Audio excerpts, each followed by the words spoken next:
Hi everyone, welcome to another great car here on the Car Reviews podcast with CollectorCarCanada.CA. Today we have a 1980 Fiat Spider 2000 designed by Pininfarina. Lot number on this one is 234 on CollectorCarCanada.CA. So I'm almost ready to start it here. We'll turn off the microphone I have at my person and go to the camera's microphone so you can hear the camera starting it. Hear the camera's microphone as we start it up. So here we go with the startup. We'll have a listen to the engine, the exhaust, and then we'll get to a tour of the car.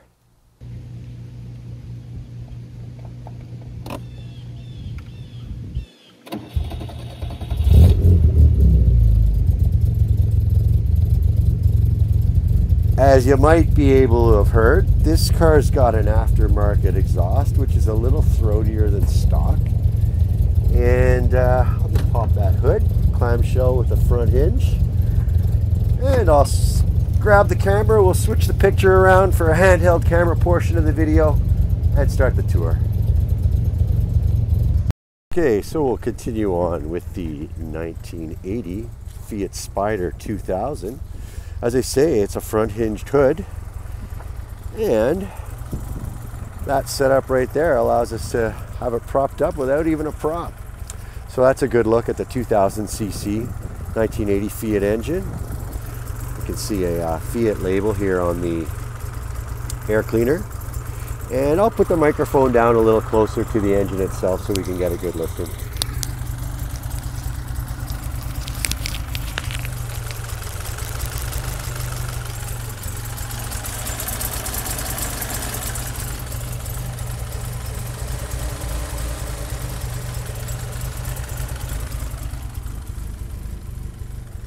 So it's got a nice healthy idle.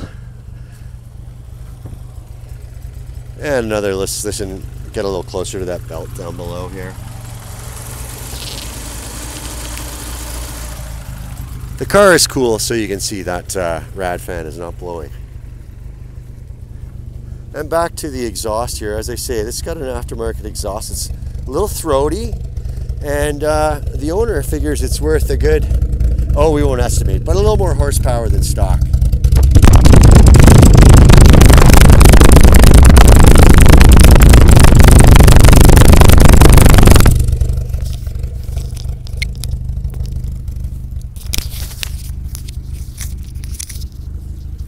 All right, so there's a good listen to the engine and the exhaust. And we'll get to it with a tour of the rest of the car. I'll cut the engine though. We don't need it right now. Give you one last look at the engine before we start the tour of the exterior of the car. Without it running, of course.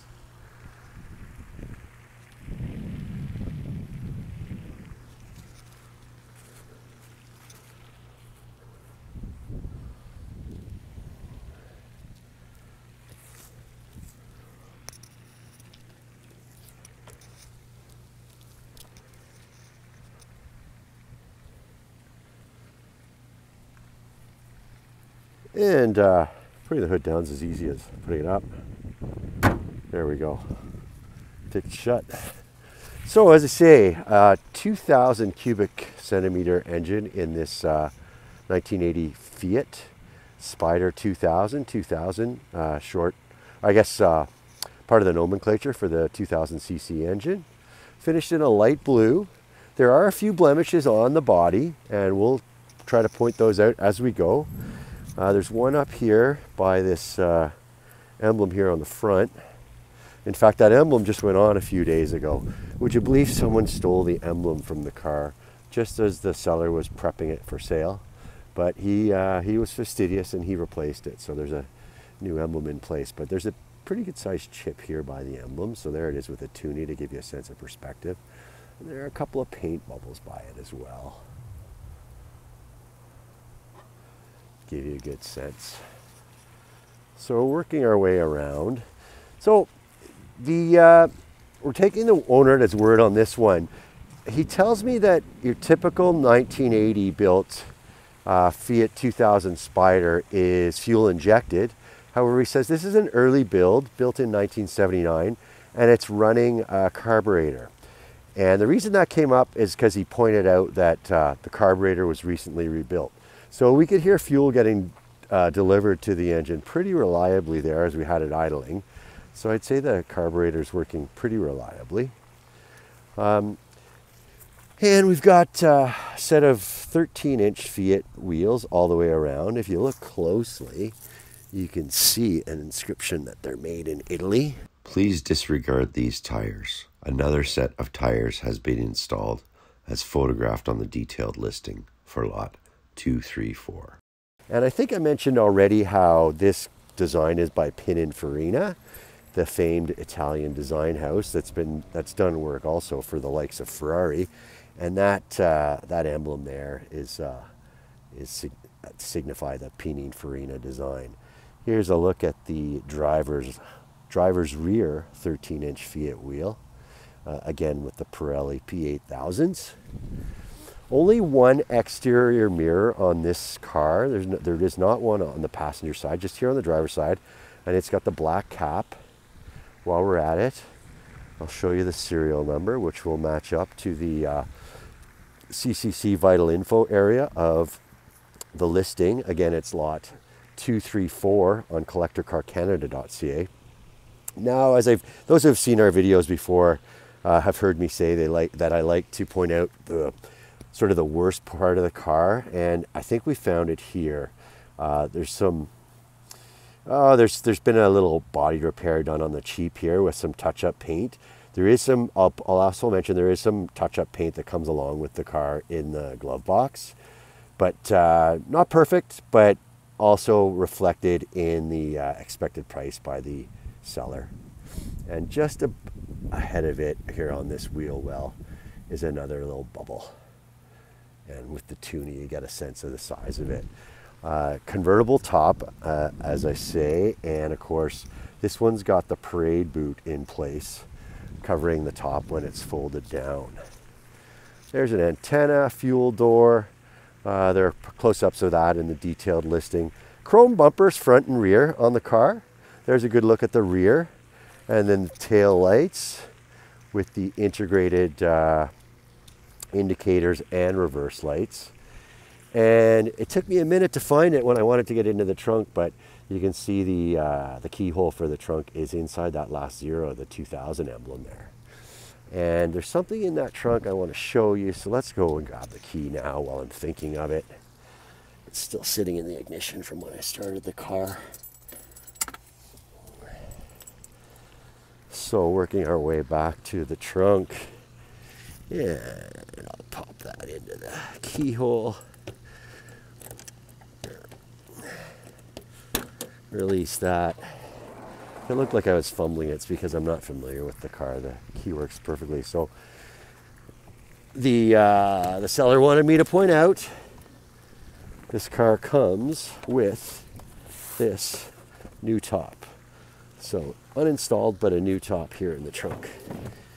To go along with it, there's also a full-size spare in the trunk here too. I'll get this new top back into place in the trunk, and I can show you that spare tire below this piece of cardboard here.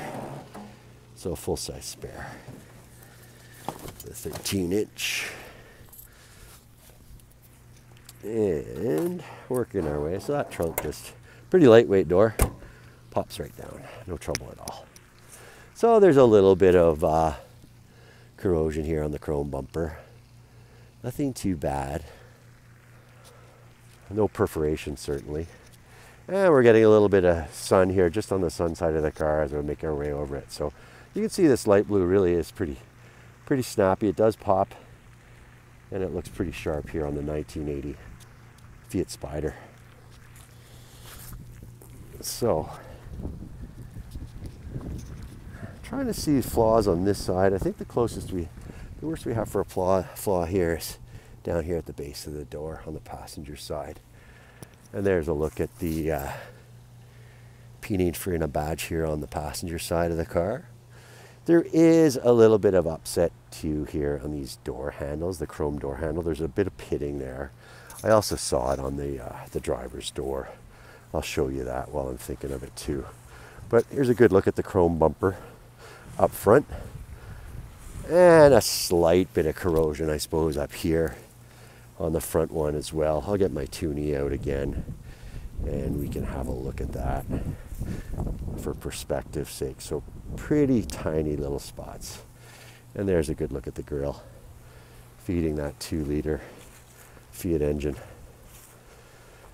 And I said I'd show you the driver's door. Here it is, with a bit of pitting on the chrome on that door handle. So we'll climb into the car. Actually, I'm not going to climb into it. It is a 4-seater, but it's a pretty tight little car. So I'm not going to, I can shoot it from outside of the car. That's what I'm going to do. So these door cards, pretty basic. I do note that I imagine that was for a remote mirror control. So to control the mirror, you're going to have to do it the old-fashioned way, just with your hand right on the mirror itself. Crank windows and vent windows. I'd say it's also missing a little controller for the vent window on the driver's side. There we can see it on the passenger side. No trouble keeping it sealed though on the driver's side. It's just a hand operated item without the lever, as we saw on the passenger side. 3-spoke steering wheel, original instrumentation with a speedometer that maxes out at 220 kilometers an hour. We've got a odometer reading there of 19,913, but we're going to be selling this one as a true mileage unknown car, TMU. 8,000 RPM tachometer, red line though at 6,000. And in the center there's a coolant temperature gauge, and to the left fuel gauge, and to the right an analog clock, which I'm pleased to relate is still working. It's now 10 past 5, so we've got a functional analog clock. The light control is here on a really basic little switch. 5-speed manual transmission for this car with a wooden shift knob that's not labeled with the gears. You can see there's a label for the gears down below here aft of the ashtray. In the center stack, we've got wiper controls, we've got a brake, a light for the emergency brake, 4-way control, and a seatbelt warning. And on the far right, the dial controls the dash lighting, dash backlighting. And another little thing that the seller's just done to prep the car for sale is to install a reasonably period correct AM/FM stereo cassette, which is a Radio Shack product. So speaking of period correct, they were everywhere in 1980, of course. We don't get them anywhere, but you can see Optimus brand on that cassette door. That was an in-house brand at Radio Shack, just like Realistic was. Another little thing, just like the analog clock I was impressed by, is this little map light. Still functional. Not bad for a 1980. Here's a little ashtray, pretty clean. And there is a lighter up here as well. Up here on that piece of wood. That wooden dash is sharp, and the dash cover up top, the dash pad, it's a vinyl finish, but no cracking on it. We've got the emergency brake set, and there are the, I'd say HVAC, but that would be exaggerating it. No air conditioning on this car. So heat and ventilation. You can see the heat label and the defrost label right there. So yeah, blue vinyl seats, not leather, that's vinyl. But they remain in pretty good condition for a 1980 car. If you see any mess on here, it's not tears in the upholstery. We're being blessed with some falling leaves nearby. I guess that's the backside of these natural surroundings we chose today. But a little bench in the rear for short-term passengers. Probably not best for a long trip. But that gives you a good sense of the interior of the car as well. I'll show you the visors. There's even a mirror on the passenger visor, which you didn't see on every car in 1980. So one last walk around the car, and we'll move to some closing thoughts.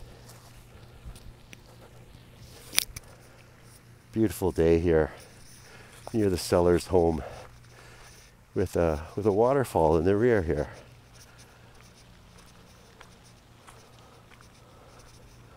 So that gives you a good look at the 1980 Fiat 2000 Spider by Pininfarina, and it's lot 234 on CollectorCarCanada.CA. So there's a good look at the 1980 Fiat 2000 Spider by Pininfarina. Again, it is lot 234 on CollectorCarCanada.CA. One thing I've left out to date is that for Ontario buyers, this car comes with an Ontario Safety Standard Certificate. So it's already safety for Ontario license plates, ready to go.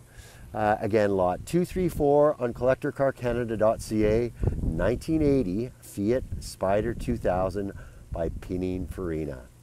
Thank you for watching, and on to the next car.